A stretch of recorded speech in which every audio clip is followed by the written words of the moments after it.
Se você tem o hábito de ler textos sobre física quântica, então, certamente você já sabe que se trata de uma ciência cheia de mistérios. Um desses mistérios é a ideia de realidade dualista. Ou seja, a ideia de que nós e as partículas existimos em dois diferentes mundos ao mesmo tempo. Um mundo físico, corpuscular, que é esse mundo onde nós vivemos os nossos cotidianos, e um mundo não físico, ondulatório, sem tempo e sem espaço, um mundo incomensurável, imponderável, invisível, que é a realidade quântica. É precisamente nisso que a teoria quântica obriga os físicos a acreditarem. Não tem para onde correr. As consequências epistemológicas da teoria quântica, inevitavelmente, conduzem a dualismos, a realidades dualísticas. De fato, isso está conforme o formalismo do princípio da complementaridade de Niels Bohr, assim como ele foi proposto no Congresso de Copenhague de 1927.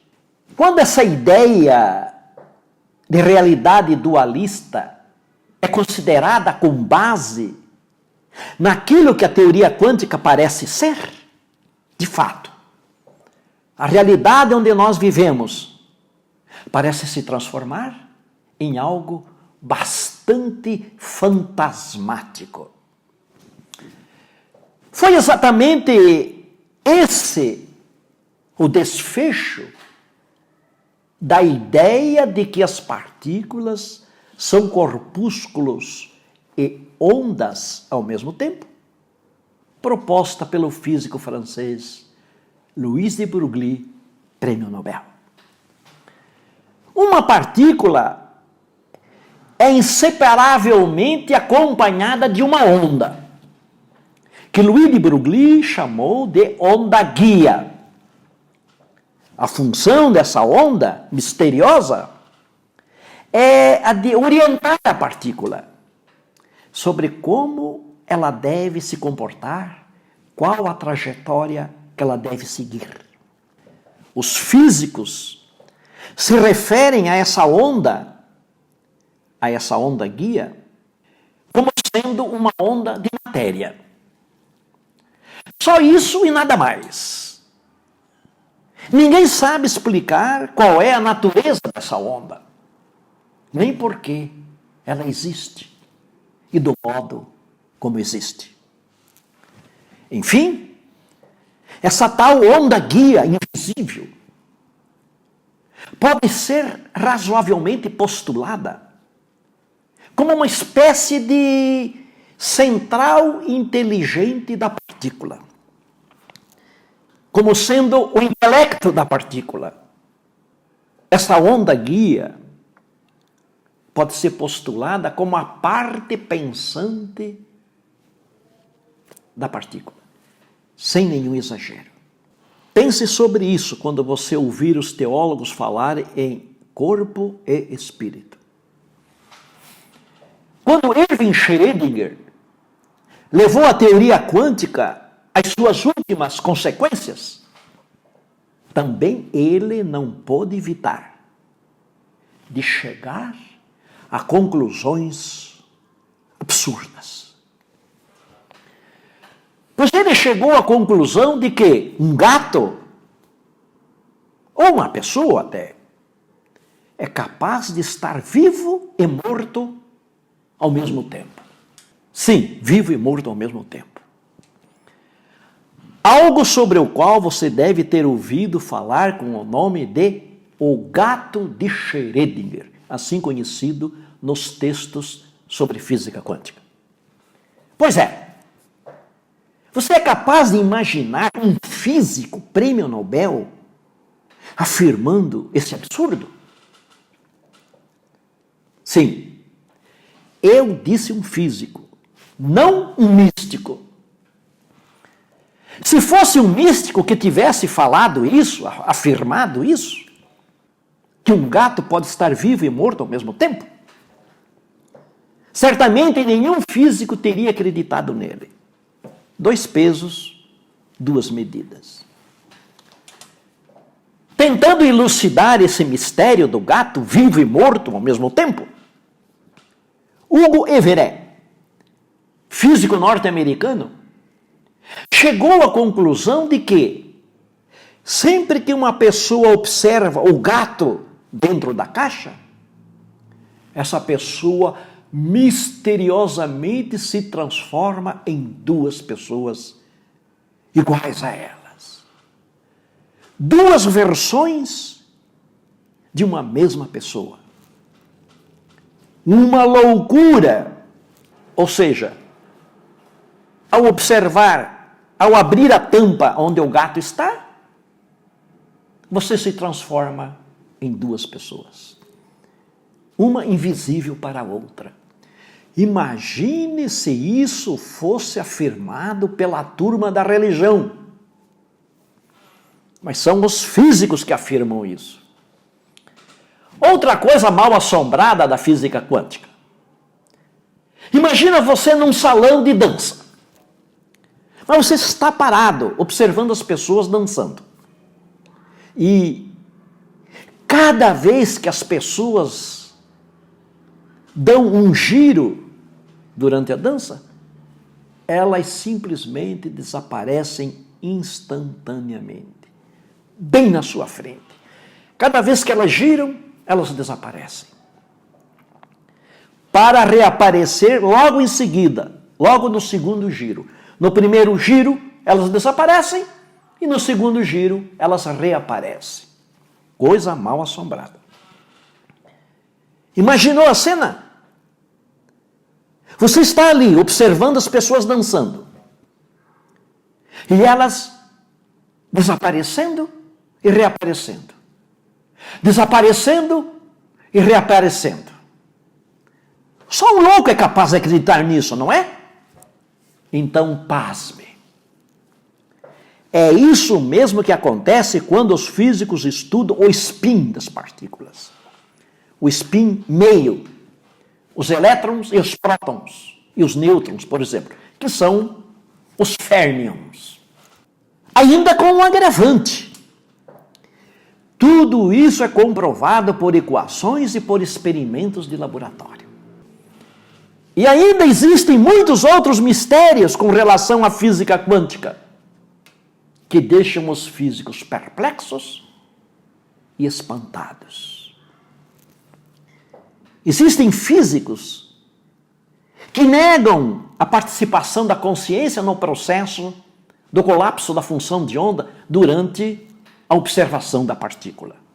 Esses físicos também negam a atuação dos processos quânticos na realidade humana, na vida prática das pessoas. Esses físicos fazem essa refutação sempre de uma forma bastante vigorosa e radical e, às vezes, ofensiva.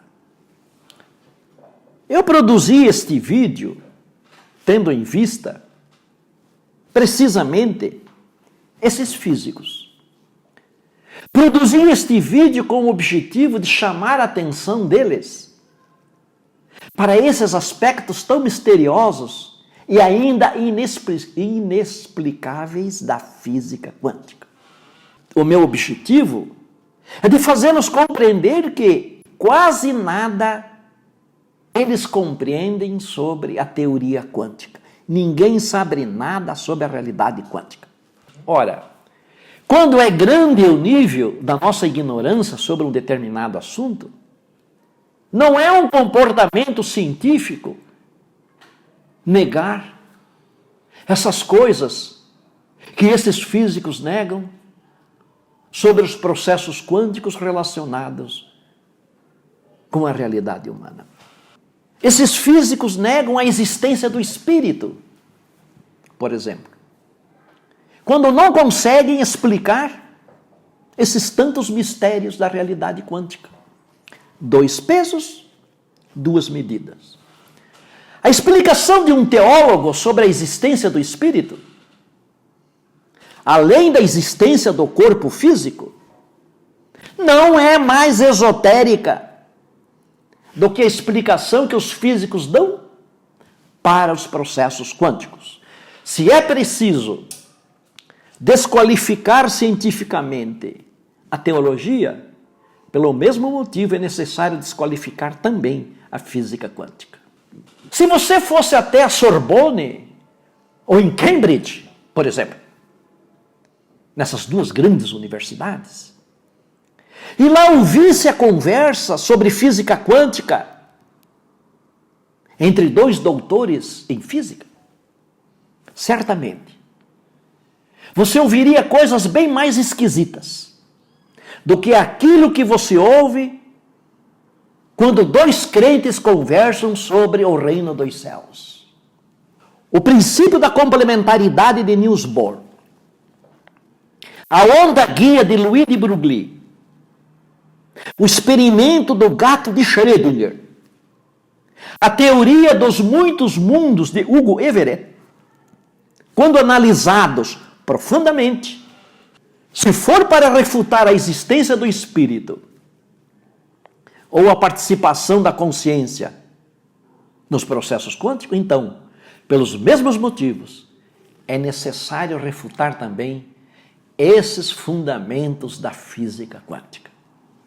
Se você ler a teologia sistemática do teólogo alemão Paul Tillich, se você ler o livro do teólogo francês Pierre Teilhard Chardin, O Fenômeno Humano, se você conhecer a teologia do mito do teólogo alemão Rudolf Bultmann, sem citar outros, você vai constatar o mesmo rigor lógico, a mesma tessitura lógica coerente utilizado na linha de argumentação desses teólogos com relação aos argumentos utilizados pelos físicos na fundamentação da física quântica. Os teólogos fundamentam a teologia e os físicos fundamentam a física quântica no mesmo nível de rigor lógico. Não é mais abstrato, portanto, você acreditar na existência do espírito do que acreditar na existência das partículas ou na existência da onda guia de Broglie. O problema desses físicos empedernidos e renitentes, que negam um fundamento metafísico espiritual para a física quântica, é o fato deles lerem muito pouco, terem uma cultura muito parca sobre aquilo que não pertence ao campo da física.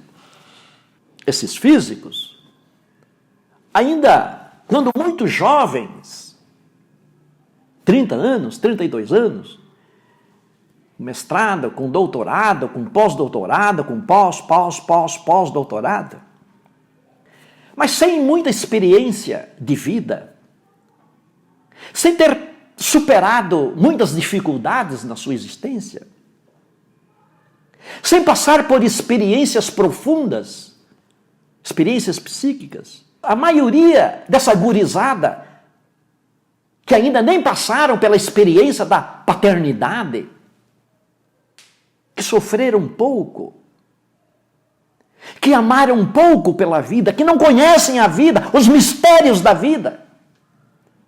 Essa gurizada, que são muito parecida com os menudos da física. Eles não sabem o que fazem quando negam um fundamento metafísico, um fundamento de espiritualidade para a física quântica.